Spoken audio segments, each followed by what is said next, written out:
your defensive corners. Oh my God! It depends on what the Redskins wide receivers doing, because Jamison Crowder has been absent all year, and we thought he was going to come around and be like, okay, he'll at least be that top slot guy, and he's been terrible with that and punt returns. And Terrell Pryor, he can catch one-handed catches very good on Instagram. Right. But during the game, he doesn't like the contact. So, and Josh Dotson, that kid, he can beat a lot more.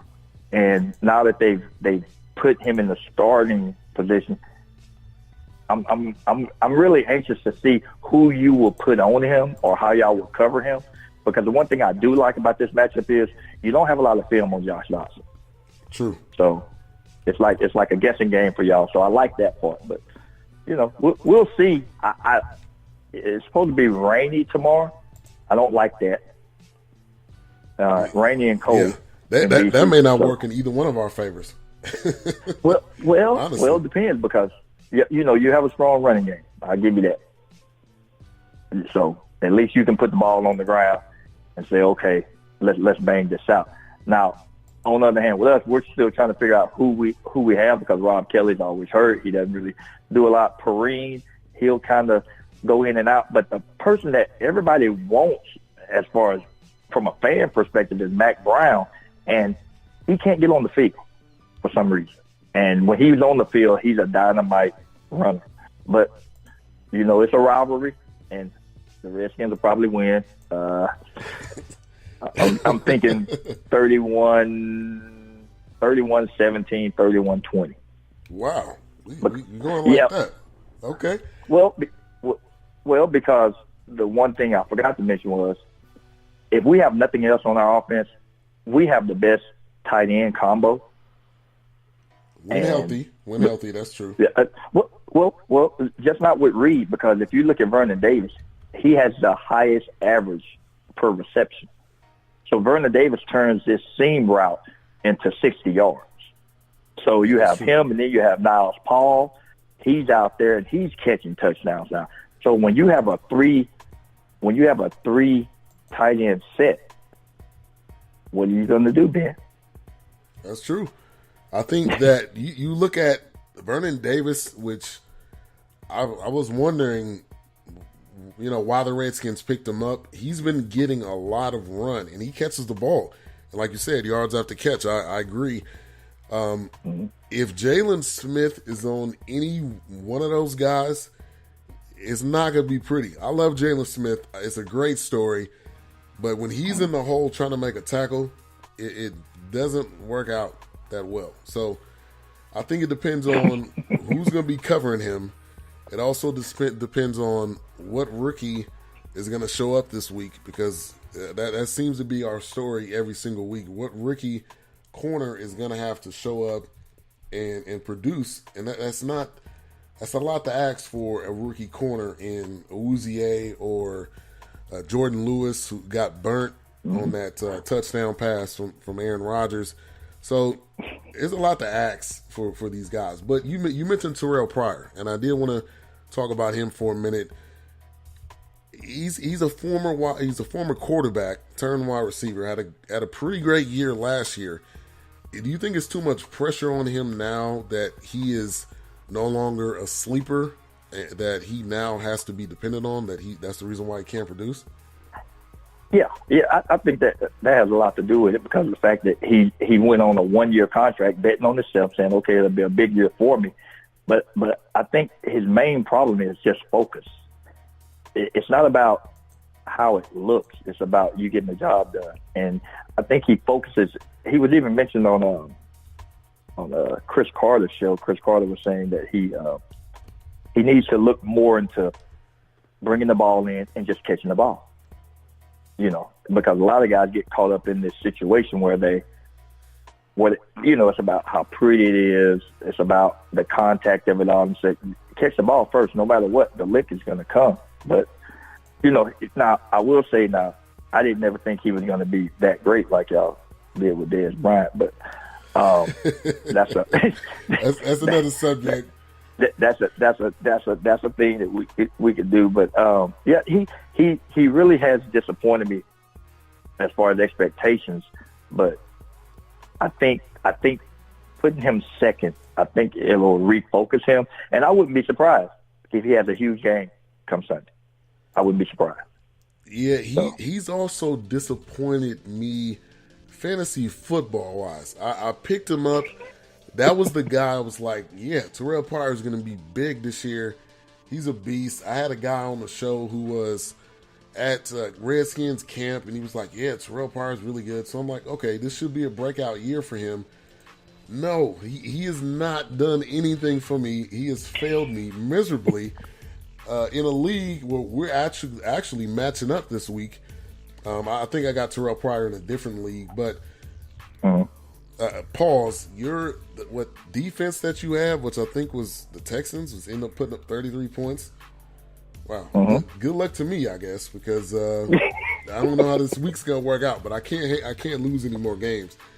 But I think, Terrell Pryor, he's gonna have to show that he can catch, and I think he's got to get that confidence, obviously, from Kirk Cousins. Is he reliable? And if you're not reliable, if your quarterback can't rely on you to make a catch, then to me that puts you in a category of not being looked to for passes or being taken off the field. I think he was benched, wasn't he? Towards the end of the game, last game. Yeah, and it's funny you mentioned Cousins, because Cousins did an interview, and they were asking him how much confidence he has in his receivers, and it's amazing because he mentioned every receiver, including backups, except Terrell Pryor. He never mentioned him by name. He never mentioned him by name. So that says it all right there. Oh yeah, but I will tell you this, and I want you to remember this. One of the biggest differences with our defense is DJ Swearinger. I agree with you on that. Yeah, also, so if Ezekiel thinks he's going to come through. Norman's going to be back this week too, right? Norman will be back. Well, they said it'll be a game time decision, but if he's back, that's good. With Norman coming back, then we can play that press coverage and see, okay, what we got. Because Breland has been doing decent. I've never been a fan of Breland like this, but he's been playing real decent ball. So I feel comfortable if you can press like that, because I'm not impressed with your quarterback's accuracy. So I agree. I'm not, so a lot of people aren't. Yeah. See, normally, last year I was very confident. I could say, I think the Cowboys are going to win this game. I said that about probably from game 9 on because of what I've seen. This year, from what I've seen, if you're a Cowboys fan, it's got to be very difficult to predict anything, because you don't know what type of film the other team has studied. You don't know what they're going to focus in on Dak's tendencies, how they're going to get in Dez's head. And if Norman plays, you already know that matchup is going to be crazy. Norman's going to get whatever type of shot he needs to get. If he needs to have somebody give him a rib or whatever, he's going to be geared up for this game. He's going to be geared up for this game. No doubt about that. Well, I'll say this. I hope he's not, meaning geared up, because what makes that defense really great is when everybody just does their job. But when we start doing individual things and, well, I'm going to get this guy and this and that, that's when we get beat. So I'm hoping he'll play within the limits, aggressive but not too aggressive, and everything will be okay. But like I said, it's just one of those things where he has to control his emotion. And just basically, Dez doesn't really, he's not a great route runner. So I won't necessarily put Norman up there as this great cornerback when holding somebody like that, because it's like, okay, it's a typical sort of thing. You just follow Dez, because he's gonna say throw the ball up and whatnot, which he's good at doing, but it's not a route. So we'll see what Josh does. We'll see. So my prediction is I see the Cowboys winning in a close one. I'm gonna say 35-31 or 35 or 33-31, something like that. An X factor in this game is the kicking situation. We do not have Dan Bailey. So if there's a kick that is going to need to be made to win a game, we have Mike Nugent, which I had a guy on Twitter tell me, you guys should have kept Jeff Heath as the kicker. I was like, wow, why is there so much hate on Nugent? He was like, no, I'm serious. You should have kept Heath as the kicker. So I'm thinking like, I'm not very confident in Nugent, which to me now makes my confidence as far as the kicking situation goes even more scarce. So if there's a kick that has to be made, I don't know if we're going to be able to make it. So we're even on that because, we just lost our kicker the week before. And we have a new kicker. Yeah. Okay. Yeah. Who's so we're got, by the way. You would ask me that. Oh, I forgot his name. Weston Hopkins? Or is that the one that got injured? That's the one that got injured. Oh, okay. I'm on NFL.com, so we'll. Oh, okay. But hopefully it wasn't that Asian kid. What was it? Young Ho Lee? Oh no. The worst name of all time. And the worst kicker of all time. Okay, exactly. the YouTube kicker. Okay. Exactly. Yeah. Nick Rose, it looks like. Okay, that's it. Yeah, remember my score. And also, if I'm right, bring it back on because I need to talk to you about our state of the Mavericks. Oh, God. Or lack thereof. I'll definitely bring you back on for that. Maybe I may do a roundtable with you and Jimmy Crowther. I haven't had him on the show in a long time, but he's a big Mavs fan. But I think we need some honest, like, come to Jesus talk about these Mavs for sure. Yes. So we'll definitely have to do that. Appreciate you once again, Quincy Jackson. Right, thanks for coming on. All right, Ben. You take it easy. Right, take care. Bye-bye. Bye. And next up on the line, we're transitioning over to our next guest. We're going to be talking World Series with Max Wildstein. How's it going today, Max? I'm good. How are you? Doing good. Man, this World Series has been a motion picture type of series. There's been storylines. We'll talk about what happened last night with Yu Darvish and Uriel. So, but I want to get your thoughts first of all on the World Series and what's your view of it so far going into this Game 4 tonight?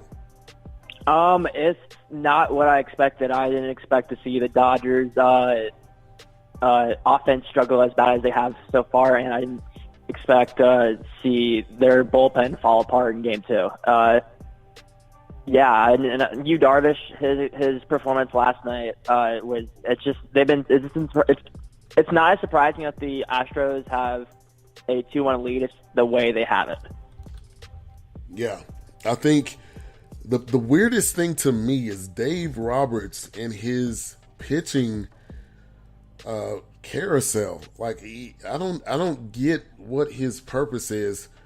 The biggest thing was you take out Rich Hill in the fourth inning, who was having a good game, and then you use almost all of your bullpen in that Game 2, or that was Game 3 of 2 or 3. But I'm shocked on what is his focus. What is he trying to do? Because it's almost like the way he's moving and shaking is not working. So Game 4, do you see him having this same approach of letting his pitcher pitch 4 to 5 innings and then running out his bullpen? I mean, he needs length out of Alex Wood, but also Wood has pitched, I think, twice in the past month. So wow. It would be surprising to me if he's able to go more than 5, if at all. So that means, again, he's going to have to go to the bullpen. I'm curious to see how many, loose guys does he have? Because you have went